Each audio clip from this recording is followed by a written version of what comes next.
ನಮಸ್ಕಾರ. ಚಿಲಿಪಿಲಿ ಕನ್ನಡ ಚಾನೆಲ್ 50ನೇ ವಿಡಿಯೋಗೆ ಸ್ವಾಗತ.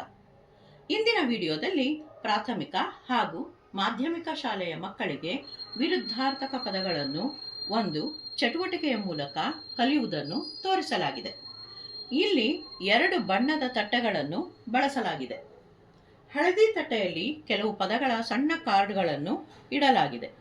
ಅದೇ ರೀತಿ ಕೆಂಪು ತಟ್ಟೆಯಲ್ಲಿ ಆ ಪದಗಳಿಗೆ ಸಂಬಂಧಪಟ್ಟ ವಿರುದ್ಧ ಪದಗಳನ್ನು ಸಣ್ಣ ಕಾರ್ಡುಗಳಲ್ಲಿ ಇಡಲಾಗಿದೆ. ಎರಡೂ ತಟ್ಟೆಗಳ ಮಧ್ಯೆ ಒಂದು ಬಣ್ಣದ ಹಾಳೆಯನ್ನು ಇಡಲಾಗಿದೆ. ಈಗ ಒಂದು ಮಗುವನ್ನು ಕರೆದು ಹಳದಿ ತಟ್ಟೆಯಲ್ಲಿರುವ ಪದಗಳನ್ನು ಹಾಳೆಯ ಮೇಲೆ ಒಂದರ ಕೆಳಗೆ ಒಂದರಂತೆ ಜೋಡಿಸುವಂತೆ ಹೇಳಬೇಕು. ನಂತರ ಕೆಂಪು ತಟ್ಟೆಯಲ್ಲಿರುವ ಪದಗಳ ಕಾರ್ಡ್ಗಳನ್ನು ಬಣ್ಣದ ಹಾಳೆಯ ಮೇಲೆ ಜೋಡಿಸಿರುವ ಪದಗಳಿಗೆ ವಿರುದ್ಧ ಪದಗಳನ್ನು ಜೋಡಿಸಬೇಕೆಂದು ಹೇಳಬೇಕು. ಉದಾಹರಣೆಗೆ, ಮೇಲೆ, ಕೆಳಗೆ, ನ್ಯಾಯ, ಸುಖ, ಹಗಲು.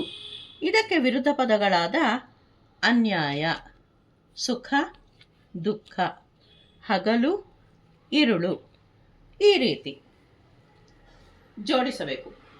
ಈ ರೀತಿಯ ಚಟುವಟಿಕೆಯಿಂದ ಮಕ್ಕಳು ವಿರುದ್ಧ ಪದಗಳನ್ನು ಚೆನ್ನಾಗಿ ಕಲಿಯುತ್ತಾರೆ ಹಾಗೂ ಜ್ಞಾಪಕದಲ್ಲಿ ಇಟ್ಟುಕೊಳ್ಳುತ್ತಾರೆ. ಈ ಚಟುವಟಿಕೆಯನ್ನು ಪರೀಕ್ಷೆಯ ಪೂರ್ವ ತಯಾರಿಗೆ ಹಾಗೂ ಮೌಖಿಕ ಪರೀಕ್ಷೆಗೆ ಬಳಸಿಕೊಳ್ಳಬಹುದು. ಇದೇ ಚಟುವಟಿಕೆಯನ್ನು ಗುಂಪು ಚಟುವಟಿಕೆಯನ್ನಾಗಿಯೂ ಸಹ ಬಳಸಿಕೊಳ್ಳಬಹುದು. ಈ ಚಾನೆಲ್ನಲ್ಲಿ ಬರುವ ವಿಡಿಯೋಗಳು ಶಾಲೆಯ ಮಕ್ಕಳಿಗೆ, ಶಿಕ್ಷಕರಿಗೆ ಮತ್ತು ಪೋಷಕರಿಗೆ ತುಂಬ ಉಪಯುಕ್ತವಾಗಿದೆ. ದಯವಿಟ್ಟು ಎಲ್ಲ ವಿಡಿಯೋಗಳನ್ನು ನೋಡಿ ಸಬ್ಸ್ಕ್ರೈಬ್ ಮಾಡುವ ಮೂಲಕ ಪ್ರೋತ್ಸಾಹಿಸಿ. ಧನ್ಯವಾದಗಳು.